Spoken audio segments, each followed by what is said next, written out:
Prime 9 news కథనానికి RTC అధికారులు స్పందించారు.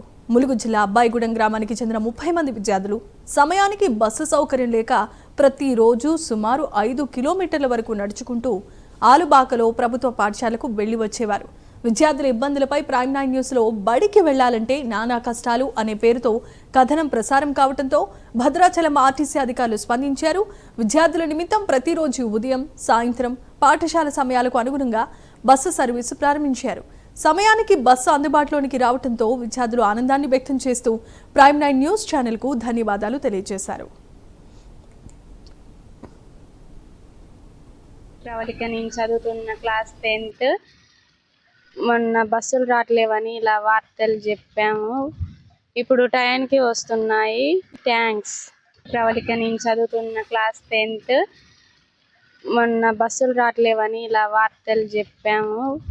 ఇప్పుడు టైంకి వస్తున్నాయి. థ్యాంక్స్. ప్రవళిక నేను చదువుతున్న